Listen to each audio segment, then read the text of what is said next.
You're not even a real doctor." That was the comment sitting under my graduation photo posted by my uncle for the entire family to see. I was still on the stage when I read it, the lights burning down the reserved for family row completely empty. Another buzz. A picture opened my parents and my sister in Santorini sunglasses, blue water champagne in hand. Caption: "Family time is the best time." The room applauded someone else's name. I turned the phone over, calm, because that wasn't the part that told me everything. I grew up in a house where silence meant agreement. My mother Diane never said it outright, but she made the hierarchy clear long before I had the language to name it. She wore a floral apron almost every evening, the same one faded at the edges, the same one she'd tie neatly before neighbors came over. And every time someone complimented her daughters, she would smile and say, "Brooke is my beautiful girl." And Helen, well, she studies hard. It evens things out. I remember standing at the sink when she said it the first time. Soap slid down my wrist. The plate in my hand stopped mid-air. Brooke giggled from the kitchen island, braiding and unbraiding her hair, soaking in the attention like sunlight. My father, Mark, didn't correct anything. He just nodded as if the arrangement made sense to him. It was always like that. Brooke's recital outfit steamed and perfect. Mine hemmed at midnight by me. Brooke's birthday parties planned for weeks. Mine forgotten until the morning of a leftover cupcake, a candle pushed in sideways. When cousins visited, Brooke was ushered forward like a trophy. I was the shadow behind her, the one told to help clean up before the good part started. In high school, when my acceptance letter to a competitive science program arrived, I opened it at the kitchen table. Diane skimmed it and said, "That's nice, sweetheart. Make sure you congratulate Brooke. Her friend invited her to prom this year." Mark added, "Good for you, Helen. Keep working hard. It'll pay off for all of us someday." His phrasing lodged somewhere beneath my ribs, even though I couldn't explain why back then. Then came college, medical school, rotations, residency. Every month, as soon as I was able, I started sending payments home: heating in winter, the roof repair, Brooke's urgent dental issue. My mother always said thank you in the same tone people used to comment on the weather. My father joked, "Well, our very own doctor. Good thing too. Saves us when retirement comes around." Brooke sent emojis, hearts when she wanted money, silence when she got it. None of them asked how many shifts I was covering. None of them asked how long I had gone without sleep. None of them asked what it cost to get this far. When graduation neared, I wanted to give them something that felt clean. No arguments, no resentment. Just a moment where we could stand in the same place at the same time and pretend we were a family that showed up. My mother said her back couldn't handle coach seats. My father complained about legroom. Brooke asked if her boyfriend could come. I didn't argue. I paid for business class tickets, $14,000, the most I'd ever spent in one moment. I printed their itineraries on thick paper, slid them into envelopes I bought at a stationery shop near the hospital. "You fly out on the 4th, I told them. "The ceremony is on the 6th, dinner after. Don't be late, they're reading my name early." My mother clapped politely. My father nodded. Brooke barely looked up from her phone. At the time, I took their reactions as normal, predictable, safe. I told myself it didn't matter. But something quiet inside me knew the truth. That was the day I learned exactly where I stood in my own family, not beside them, not with them, but behind them, always just out of frame. The morning after the ceremony, my apartment felt too quiet. The gown was still draped over the chair where I'd left it, the hood sliding down one side like it was tired of holding its shape. I set my coffee down, opened my laptop, and clicked through the photos the school had posted. Rows of families cheering, students pressed between parents and siblings, hands on shoulders, faces tilted toward the camera. Then there was me, standing alone at the edge of the frame. Smile, steady eyes, searching the crowd for people who were never there. A notification blinked on my phone. "Brooke, we're not going to make it." Something came up. "Love you." Sent 3 hours before their flight. No explanation, no apology. I scrolled further. A second notification, a tag. I tapped it. The screen filled with sunlight, Diane in a white dress, Mark in linen, Brooke in sunglasses. A cliffside chapel behind them, the sea stretched cobalt blue. They were smiling so widely it almost looked rehearsed. Champagne glasses raised, Caption dreams come true. Family time is the best time. The words sat on my chest like weight, but it was the comments that dug deeper. Greece looks amazing. You all deserve this getaway. And then my Uncle Ray with the line that cut clean through the scroll. You're not even a real doctor. 37 likes underneath it. Names I recognized. Names of people who'd eaten at our table, who'd sent me cards growing up, who'd promised they were proud. I read it again slowly this time. Not because I didn't understand it, but because I understood too well. It wasn't surprise. It was confirmation. The room stayed still. Even the refrigerator hum felt distant. I didn't text them. I didn't call. I didn't ask why Santorini mattered more than the one day I had asked them to show up. Instead, I opened the drawer where I kept my documents, the degree I had earned, the scan I'd saved, the invoice for the tickets I'd paid for. I placed the degree down, aligned the edges, placed the invoice beneath it, straightened the corner. Then, with no anger in my hands, I lifted my phone and composed a single email. Attached the degree. Attached the invoice. Subject line. Since you forgot. And I hit send. 3 hours after I sent the email, my phone began vibrating across the table. Once, twice, then almost continuously. Mom, the screen flashed. Then again, and again. I let it buzz until the sound blended into the ambient hum of my apartment. When it finally stopped, I turned the phone face down and opened my laptop instead. The folder was already there from the night before family receipts. I hadn't created it out of spite. I'd created it because something inside me needed proof that I hadn't imagined all of it. That the exhaustion in my bones had a source. That the imbalance had a shape. I clicked it open. At first, it was just a handful of files. Payments I'd sent home during residency. Heating bills. A transfer I'd covered just until Friday. The amount for Brooke's emergency dental procedure. The down payment for my father's new car.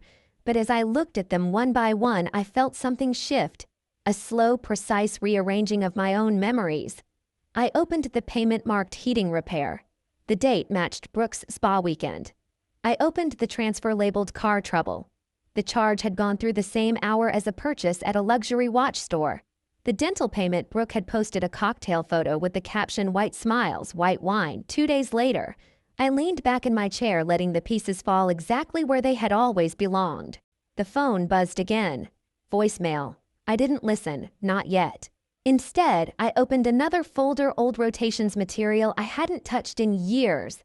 I scrolled through file names until one caught my eye, an audio file dated the same day I'd bought the graduation tickets. A day I remembered clearly, but not completely.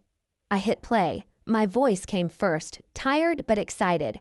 Your confirmations should be in your email. Business class seats, the hotel's under my name. Then my mother's voice, syrupy, sweet Helen. That's a lot of money. Are you sure you want to spend that much? My father laughed. Let the girl do it. She's a doctor now. It's our turn to relax. Brooke's voice chimed in. If she's even a real doctor. Not like those online programs. Kidding? Kind of.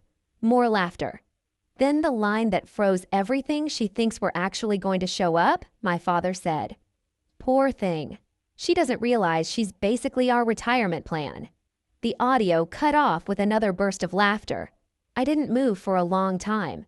The room felt colder, like the temperature had dropped a full 10 degrees, but instead of breaking the silence inside, me sharpened. Perfectly. Cleanly. I saved the audio to the new folder, renamed it Not a Real Doctor Evidence. Then, without rushing, I pressed play on the first voicemail. My mother's voice cracked theatrically. Sweetheart, we didn't think you'd mind. It was a once-in-a-lifetime opportunity. You're strong and independent. We thought you'd understand. Delete. Second voicemail. Her tone hardened. You're being dramatic. You don't get how stressful things have been for us. You should be grateful we raised you. Delete. Third voicemail. The truth, finally. You didn't even go to a real medical school, Helen. Stop pretending this is Harvard. You embarrassed yourself. I didn't delete this one. I saved it and dragged it into the folder. Then I opened a blank document and typed a list. Housing, utilities, credit accounts, payments attached to my name. House papers for Brooke's apartment, the one everyone insisted was the family's gift to her. even though every bill, every repair, every deposit had come from me. I called my lawyer, a quiet woman named Ellis, who never asked unnecessary questions. "I need to update some responsibilities," I said. She replied, "Tell me where to start."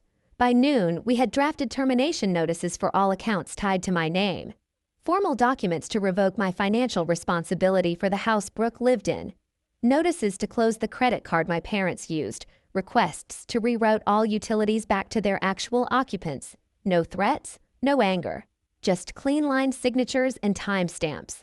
After the call, I turned my phone off and slid it into a drawer. The apartment fell still. I spent the next hour assembling the presentation, not out of malice but out of precision. A sequence of images that told the truth without commentary.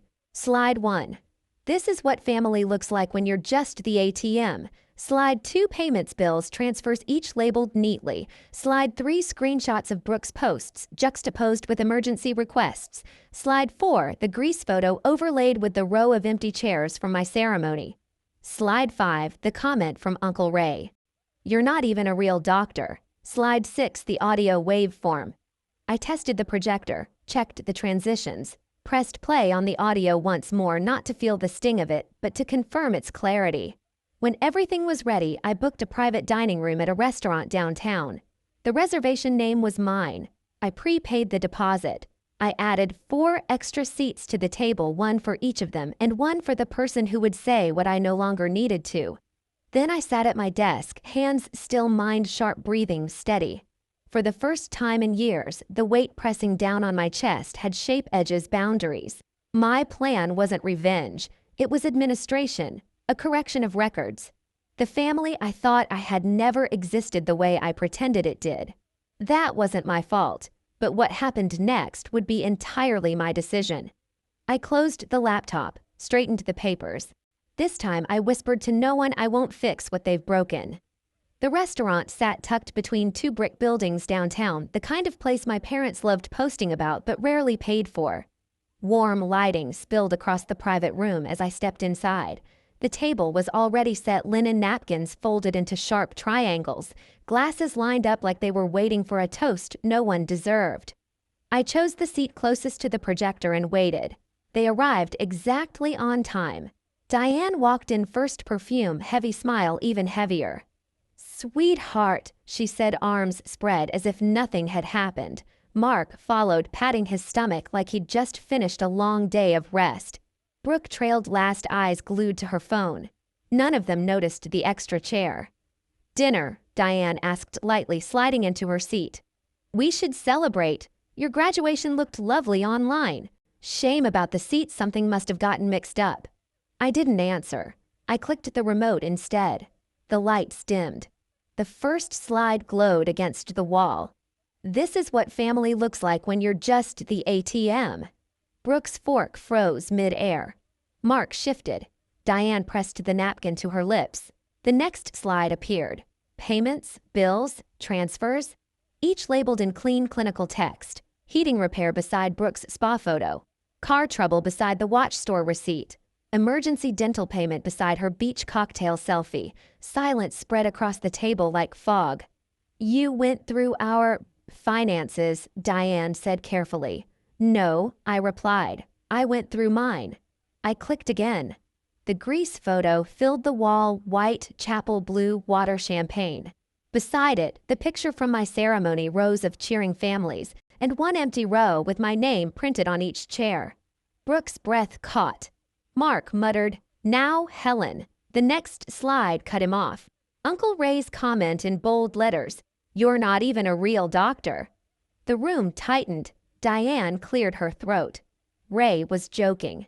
"He got 37 laughs agreeing with him," I said. "Jokes don't usually come with applause." Then I clicked to the final slide, the audio waveform. I pressed play. Their voices filled the room. Diane's soft pity. Brooke's mockery. Mark's laughter. And then the line, "She doesn't realize she's basically our retirement plan." No one moved. Diane's hand dropped from her napkin. Mark's jaw shifted as if searching for a lie that would fit. Brooke's eyes glossed, but not with guilt, only fear. When the audio ended, the room felt airless. "I didn't bring you here to argue," I said. "I brought you here to correct the record." I placed a folder on the table. Plain, thin, organized. These are notices ending every account bill and responsibility tied to my name. The utilities, the credit lines, the payments for the house Brooke lives in. Brooke's voice broke. "My apartment legally mine," I said, "and now officially no longer yours to use." "You can't do this," Mark snapped, palms pressing into the table. "I already did," I said. The door opened. Professor Alvarez stepped inside, coat still on. He nodded politely to the table before turning to me. "I'm proud of you," he said, loud enough for every person to hear.